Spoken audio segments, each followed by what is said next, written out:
जिसकी हम बात करने चाह रहे हैं वो बहुत ही संजीदा मामला है, तशवीशनाक मामला है। आमतौर पे हम ये सुनते हैं इशाल कि पाकिस्तान में तो खुदकुशी का रेट बहुत कम है। हम जब बात करते हैं तो लोग ये बात करते हैं कि जी अमेरिका में इतनी ज़्यादा खुदकुशियाँ होती हैं, यूके में खुदकुशियाँ होती हैं, जापान तो सबसे आगे चला जाता है ना खुदकुशी में। लेकिन हमारा सूबा सिंध जो है ना हमजा, वो भी इसमें बहुत आगे जा रहा है। खुदकुशी का तशवीशनाक रुझान परवान चढ़ रहा है सिंध में।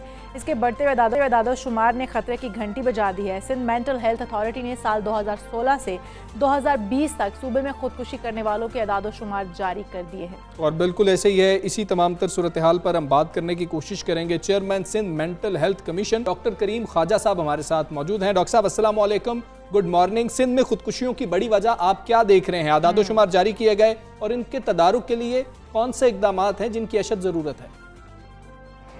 देखें ये बदकिस्मती है कि पाकिस्तान में अगर अभी तक स्टडी नहीं हुई है, सिंध में अगर ये है खुदकुशियों की वजह डिप्रेशन है जो कि एक बीमारी है, बेरोज़गारी भी हो सकती है, दीगर सोशल इश्यूज़ हैं, जज्बाती इश्यूज़ हैं जिसमें जो है शादियां सही नहीं चलना या फैमिली इश्यूज़ हैं, फाइनेंशियल इश्यूज़ हैं, साइकोलॉजिकल इश्यूज़ हैं, बीमारी है, बीमारियों की वजह से भी लोग करते हैं। आप देखें कि अभी तक गिलगित में भी बहुत ज़्यादा, गिलगित बल्तिस्तान के इलाके में भी सुसाइड्स हो रहे हैं, पर उसकी स्टडी नहीं है। ये सिंध में हमने पहली दफ़ा किया है और हमारी कोशिश है कि हम इस पर काबू पाएँ और रूट कॉजेज़ हैं उसको हम ख़त्म करने की कोशिश करें। ये पहली दफ़ा है, इसमें बेहतरी भी हम लाएंगे। हमने हुकूमत को सजेस्ट किया है हमारे वज़ीर आला साहब को कि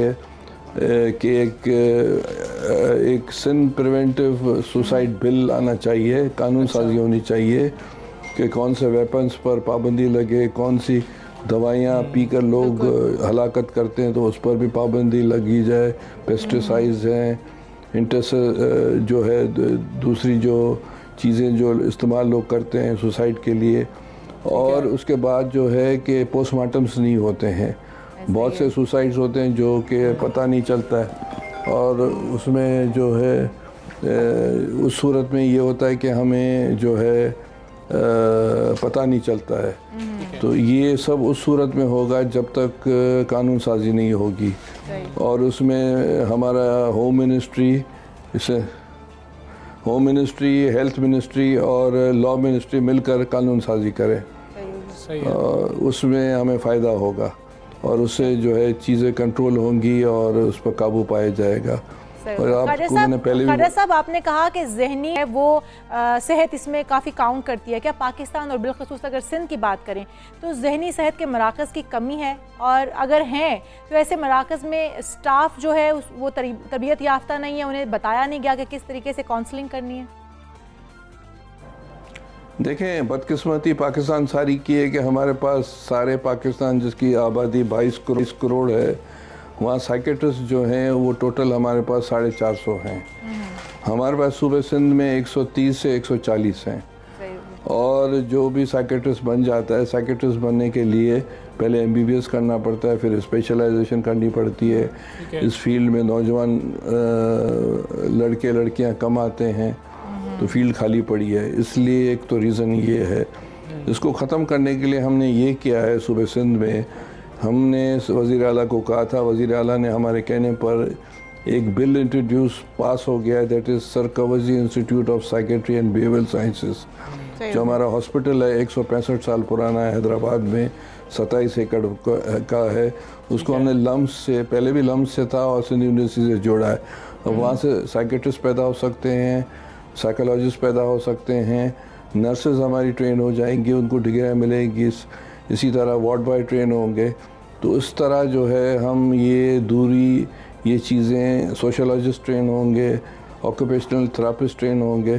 तो हम चाहते हैं कि ये 5-8 साल में ये जो बहुत बड़ा गैप है, बहुत से हमारे 20 ज़िले खाली पड़े क्योंकि डॉक्टर ही नहीं है इस फील्ड में, लोग कम जाते हैं। जो साइकेट्रिस्ट बन जाते हैं वो जो है शहरों में बैठे हैं, देहातों में नहीं जाते हैं। तो ये सब इश्यूज़ सिर्फ हमारे पास नहीं है, पंजाब में भी है पंजाब में 200-250 होंगे, जहाँ की 12-13 करोड़ की पॉपुलेशन है। इसी तरह केपी में मेरे ख्याल से 40-50-60 होंगे, बलूचिस्तान में तो 15 भी नहीं होंगे। तो ये इस फील्ड लोग कम हैं, तो बिल्कुल एक ठीक है। रीज़न ये भी। डॉक्टर करीम ख्वाजा साहब, बहुत शुक्रिया आपका। सुबह सवेरे पाकिस्तान से आप बात कर रहे थे, लेकिन ये कोई आसान काम नहीं है इशाल, अपनी ज़िंदगी का अपने हाथों से खात्मा कर लेना। उनकी जहनी हालत होती क्या है, ये हम समझने की और जानने की कोशिश करेंगे। डॉक्टर हुमा असलम माहिर नफ्सियात हैं, हमारे साथ मौजूद हैं। डॉक्टर साहबा अस्सलाम वालेकुम। वालेकुम गुड मॉर्निंग, सलाम। Thank you. आप आई, ये बताइए कि मैं बिल्कुल ठीक, आप कैसी हैं? कि आसान काम तो बिल्कुल भी नहीं है ना कि आप अपनी ज़िंदगी ख़त्म कर लें। ये ऐसे एक झटके में हो जाता है कि इंसान ने खुदकुशी कर ली, या एक लंबा प्रोसेस है, उसके दिमाग के अंदर कुछ चीज़ें चलती रहती हैं? इसमें तो पहले ये बताना ज़रूरी है, पाकिस्तान में जैसे कहा जाता है कि हमारा मुसलमान मुल्क है, यहाँ पे सुसाइड इतना प्रेवलेंट इशू ही नहीं है। यहाँ पे 15 से 35 अफराद रोज़ाना खुदकुशी कर रहे हैं, यानी हर घंटे में एक बंदा खुदकुशी कर रहा है। So this is significant rate, और ये दिन ब दिन बढ़ रहा है। अभी WHO ने 2012 में एक स्टडी पब्लिश की थी पाकिस्तान के सुसाइड रेट पे, तो उसमें 7.9% पर 100,000, यानी उस साल 13,000 लोगों ने खुदकुशी की थी। ये रिपोर्टेड केसेस है, बहुत सारे केसेस अनरिपोर्टेड रहते हैं क्योंकि स्टिग्मा है, सोशल स्टिग्मा है, लोग नहीं बताते और डिफरेंट डिजीज़ेज़ का नाम दे दिया जाता है और उसको छुपाया जाता है। सो अभी आपने पूछा था कि सुसाइड एकदम से बंदा कर लेता है या फिर पीछे एक लंबा प्रोसेस इन्वॉल्व होता है, ये दोनों वजहों से होती है। अगर कॉजेज़ पे देखा जाए तो टॉप कॉज इसकी मेंटल हेल्थ इश्यूज़ हैं, और सेकंड नंबर पे फाइनेंशियल स्ट्रेसर्स आते हैं, अगर फाइनेंसेस इतने पूरे नहीं हो रहे। फिर थर्ड नंबर पे अब्यूज़, असॉल्ट, जो कि हमारे मुल्क में बहुत कॉमन हो रहा है, सेक्सुअल अब्यूज़ बहुत कॉमन हो रहा है, तो वो वाले सर्वाइवर्स में सुसाइड ट्रेंड काफ़ी ज़्यादा देखने में आता है। फिर रिश्तों के मामलात, अफेयर्स का ब्रेकअप, रिलेशनशिप के इश्यूज़, डिवोर्सेस, ये सबसे लास्ट में आते हैं। सो उसमें ये होता है कि एक इम्पल्सिव एक्ट, यानी एक सिग्निफिकेंट स्ट्रेस आया, बहुत ज़्यादा स्ट्रेस आया और कुछ चीज़ समझ नहीं आ रही, तो वो खुदकुशी पे एंड अप हो जाता है। और some time mental health issues चल रहे हैं और अनएड्रेस्ड मेंटल हेल्थ इश्यूज़ चल रहे हैं, उसको देखा ही नहीं गया, तो वो भी लीड कर सकते हैं सुसाइड में। अगर मेंटल हेल्थ गैप पे बात की जाए तो हमारे यहाँ 50 मिलियन लोग मेंटल हेल्थ इश्यूज़ का शिकार हैं और 72% लोगों को केयर नहीं मिल रही, यानी 70% लोग के पास आते भी हैं जो मेंटली इस चीज़ से गुजर रहे होते हैं या मेंटली किसी स्ट्रेस में होते हैं, वो आपसे आके डिस्कस भी करते हैं क्या कि हम लोग सुसाइड करना चाहते हैं, हमारा दिल चाहता है कि हम अपनी ज़िंदगी ख़त्म कर लें, हम इस टाइम से गुजर रहे हैं, सिचुएशन से गुजर रहे हैं, ऐसा भी होता है? इसमें कुछ बैरियर्स हैं। एक तो ये कि जो जब मेंटल हेल्थ इश्यूज़ का शिकार होता है, डिप्रेशन का शिकार होता है, तो उसकी आंखों के आगे एक तरह से काला पर्दा पड़ा होता है और उसे हर चीज़ नेगेटिव नज़र आ रही होती है। उसे लग रहा होता है कि कोई उसकी हेल्प कर ही नहीं सकता, तो इस वजह से भी वो बात नहीं करते। फिर हमारे यहाँ कोई सुसाइड सेल मौजूद नहीं है। बाहर की दुनिया में अगर किसी को इस तरह के ख्याल आ रहे हैं तो वो फ़ौरन फ़ोन करके इमरजेंसी होती है, because suicide is an emergency, ठीक है, फ़ौरन बताते हैं और उसके लिए कुछ हेल्प आउट किया जाता है उसको। यहाँ पे कुछ इस तरह की सपोर्ट मौजूद नहीं है। फिर तीसरा, इसको स्टिग्माटाइज बहुत किया जाता है। अगर कोई बात करता है कि मैंने अपनी जान लेने के मुझे ख्यालात आ रहे हैं, ज़िंदगी वर्थ लिविंग नहीं लग रही, तो उसको मज़ीद स्नब किया जाता है, उसको क्रिटिसाइज़ किया जाता है कि तुम कैसी बातें कर रहे हो, मज़हब में हराम है, तुम कैसे कर सकते हो, मतलब इस तरह की स्टेटमेंट्स दे के मजाक उड़ाया जाता है, उसे हेल्प की तरफ नहीं लेके जाया जाता। तो पहली बात तो ये कि इसके लिए अवेयरनेस क्रिएट करने की बहुत ज़्यादा ज़रूरत है। और देखिए, इलनेस और मज़हब को हमें अलग अलग करना है। मज़हब एक प्रोटेक्टिव फैक्टर ज़रूर हो सकता है, बट इफ़ समवन इज़ इल, अगर वो डिप्रेशन का शिकार है तो डिप्रेशन में उसको मायूसी होगी, तो और इस वो कैफियत को बीमारी का नाम दें। जी, ये एक बीमारी है। एक और बड़ा मसला है कि आपने हमें एक स्टडी के बारे में भी बताया, लेकिन लोगों को तो शायद पता ही नहीं होता कि हमारी मेंटल हेल्थ क्या है, क्या हमें इस वक्त डॉक्टर की जरूरत है, क्या हमें किसी साइकेट्रिस्ट के पास जाना चाहिए, हम जनरल फिजिशियन के पास चले जाते हैं, तो ब्लड टेस्ट पे चलते हैं कि हमारी ब्लड में ये बीमारी है, ये बीमारी है, ये बीमारी, तो कोई डॉक्टर करीम ख्वाजा हमारे साथ थे, आपने उनकी गुफ्तगू सुनी, उन्होंने कहा कि हमारी तजावीज़ ये है कि कुछ वेपन्स पर पाबंदी लगा दी जाए, कुछ अद्वियात पे पाबंदी लगा दी जाए, लेकिन जिसने जिंदगी खत्म करनी है वो तो छुरी से भी जिंदगी खत्म कर लेगा। नहीं, उसमें कुछ चीज़ें हैं जैसे साइकोट्रॉपिक मेडिकेशंस, ये एक आसान तरीका लगता है, लोग नींद की गोलियां बहुत ज़्यादा ले लेते हैं, तो ये फ्रीली अवेलेबल नहीं होनी चाहिए। गांव देहात में बात की जाए तो ऑर्गेनोफॉस्फोरस पॉइजनिंग बहुत कॉमन है, गंदम की गोलियां खा ली, चूहे मार गोलियां खा ली, ये बग़ैर वजह के नहीं मिलनी चाहिए, हर किसी को नहीं मिलनी चाहिए। तो कुछ हम कम कर सकते हैं इन चीज़ों को अगर एड्रेस कर लिया जाए। अगर फ्रीली ये मेडिसिन अवेलेबल ना हो, ये गोलियां अवेलेबल ना हो, तो काफ़ी हद तक कम कर सकते हैं। वेपन्स को एक्सेस कम कर दी जाए, क्योंकि छुरी से जान लेना ना वो एक पेनफुल चीज़ है। नॉर्मली छुरी का इस्तेमाल कम होता है, ज़्यादा लोग पेनलेस तरीके पर जाते हैं कि एकदम से मौत हो जाए। उसमें वेपन्स हैं और उसमें ये गोलियों का अच्छा डॉक्टर इस्तेमाल। साहब, ये आपने कहा हमजा, ये तो इन्होंने कहा कि वेपन्स जो है वो उन पे पाबंदी होनी चाहिए, डेफिनेटली होनी चाहिए, लेकिन आप लोगों ने हम लोगों ने खुद रिपोर्ट भी किया था कि एक माँ ने अपने बच्चों समेत नहर में छलांग लगा के जान ले ली। तो इस तरह के वाकयात भी होते हैं, वहाँ पर तो आप सिर्फ काउंसलिंग कर सकते हैं या डॉक्टर के पास जा सकते हैं? पहले तो यही कि अवेयरनेस जितनी क्रिएट करेंगे उतना ही बेहतर है कि लोगों को बताया जाए कि your mental health is very important. और अगर आपको इस तरह के ख्यालात आ रहे हैं कि आपकी ज़िंदगी आपको रहने के काबिल नहीं लग रही और आपको सिर्फ सुसाइड में ही सारा हल नज़र आ रहा है अपने सारे मसाइल का, तो डेफिनेटली किसी मेंटल हेल्थ प्रोफेशनल से बात करें ताकि इस चीज़ को बेहतर किया जा सके। बिल्कुल ठीक। और अभी आप बात कर रहे थे मर्दों में इसकी डबल रेशो है। सुसाइड की अगर देखा जाए 18 to 40 इयर्स एज लिमिट है, और मर्दों में एक तो यंग एज में ज़्यादा होती हैं, ख़वातीन में देखा गया 30 से ऊपर ख़वातीन करती हैं, और वो ज़्यादातर डोमेस्टिक प्रॉब्लम्स की वजह से और आफ्टर मैरिज, क्योंकि हमारे यहाँ एक वायलेंस का बहुत इशू है और आफ्टर मैरिज ख़वातीन को सेकेंड ग्रेड सिटीज़न डील किया जाता है, तो ये वाली चीज़ें भी आ जाती है। डोमेस्टिक वायलेंस उसमें सिग्निफिकेंट रोल प्ले करती है। तो ख़वातीन में 30 के बाद और मर्दों में ये अर्ली एज में रिपोर्ट होता है, और मर्दों में क्योंकि अटेम्प्ट ज़्यादा स्वेयर होती हैं तो वो सर्वाइवल के चांसेस कम हो जाते हैं। तो 2:1 रेशियो है, हर 2 मर्द और के मुकाबले में एक खातून खुदकुशी करती है। बिल्कुल ठीक है डॉक्टर साहिबा, बहुत शुक्रिया, आपसे पाकिस्तान का हिस्सा बनी और आपने कुछ फैक्टर्स हमें बताए और किस तरीके से रोका जा सकता है, और लोगों का मजाक ना उड़ाएं, उनको स्नब ना करें। अगर वो इस कैफियत से गुजर रहे हैं तो उनकी मदद करने की आप बल्कि बहुत ही प्यार से उनकी काउंसलिंग करें, बल्कि जो तरीक़ाकार डॉक्टर्स बताते हैं कि आप अच्छे तरीके से, अच्छे बिहेवियर से उनको इस चीज़ से रोक सकते हैं। किसी साइकियाट्रिस्ट के पास लाजमी डॉक्टर के पास जाने का मशवरा दे सकते हैं, तो आप उन्हें डॉक्टर के पास जाने का मशवरा दें। अच्छा, एक और अहम चीज़ है इशाल, वो ये है कि हर शहरी जो है अपना घर बनाने का ख्वाब देखता है, और पूरा होने का वक्त आता है या नहीं आता, कई दफ़ा तो पूरी ज़िंदगी गुजर जाती है और शायद आपका घर नहीं बन पाता। लेकिन अब हुकूमत कुछ जो है दावे और वादे तो कर रही है हमजा, देखना ही है कि वादे और दावे पूरे होते हैं या नहीं होते।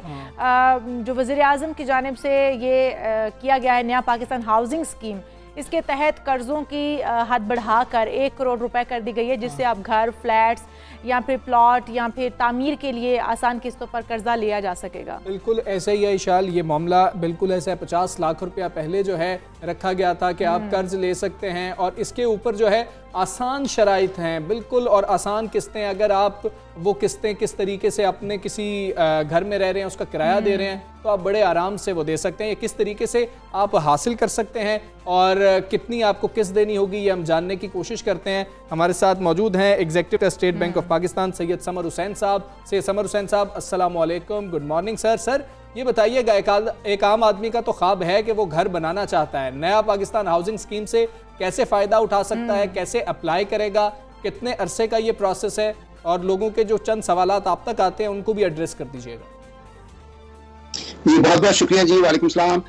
सबसे पहले तो हमजा मैं आपका और इशल का शुक्रिया अदा करना चाहता हूँ 92 चैनल का कि आपने ये मौका दिया कि मैं ये बातें ज़रूर सामीन तक और नाजरीन तक पहुँचा सकूँ, कि ये बहुत अहम बातें हैं। देखें, मैं अभी आपके एग्जैक्ट क्वेश्चन की तरफ भी आता हूँ। उससे पहले 2-3 चीज़ें बहुत ही जल्दी से मैं आपको बता दूँ कि कौन घर ले सकता है, क्योंकि सवाल ये अक्सर पैदा होता है कि कौन ये फैसिलिटी अवेल करके घर खरीद सकता है। तो उसका आसान तरीन जवाब है, हर पाकिस्तानी जिसके पास इस वक्त घर मौजूद नहीं है, जिसके अपने नाम पर ज़ाती घर मौजूद नहीं है, वो ये घर ले सकता है। अब उसके बाद ये आता है कि क्या वो नौकरी करने वाला हो? नहीं, कोई पाबंदी नहीं है।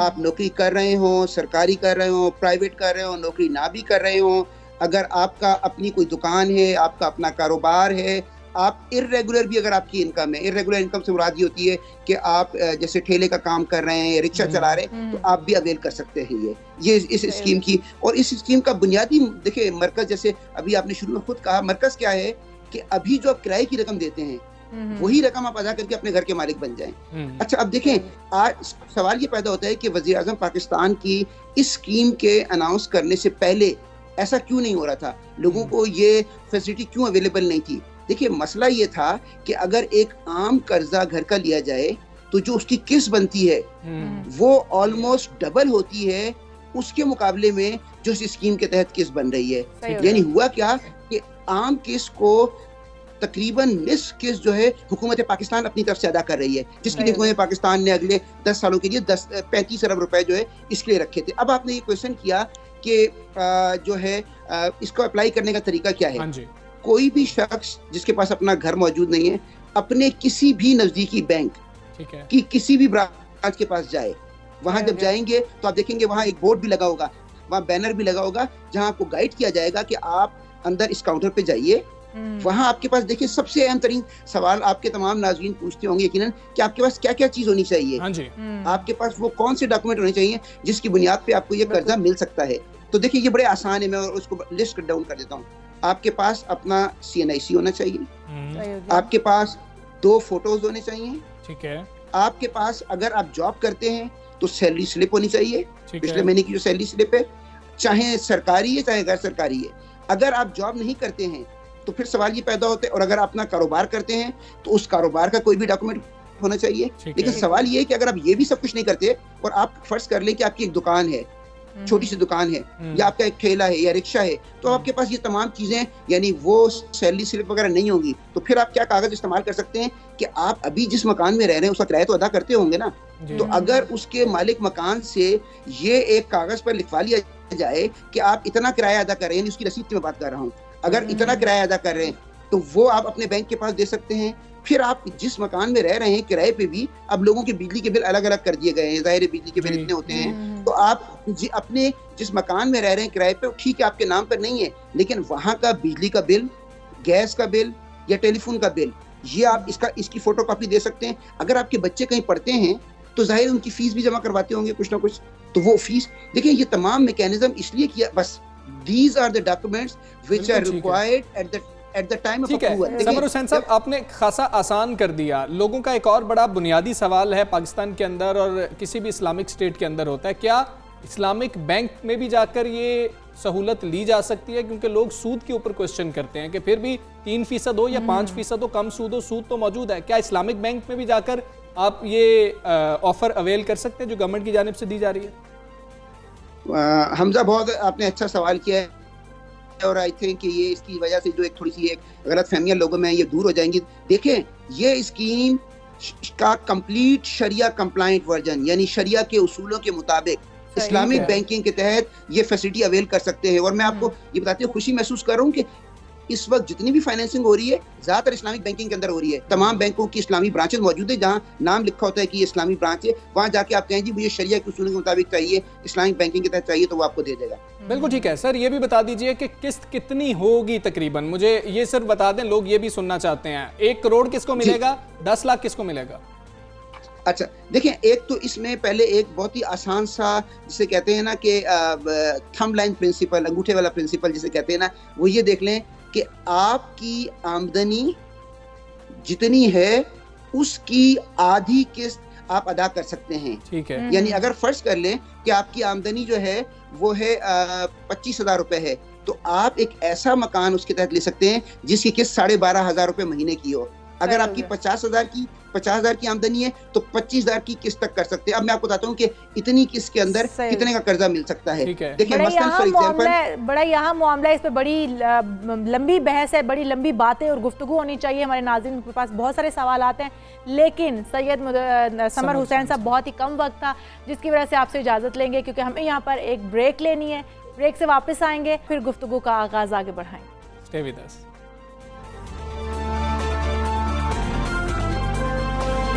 सुबह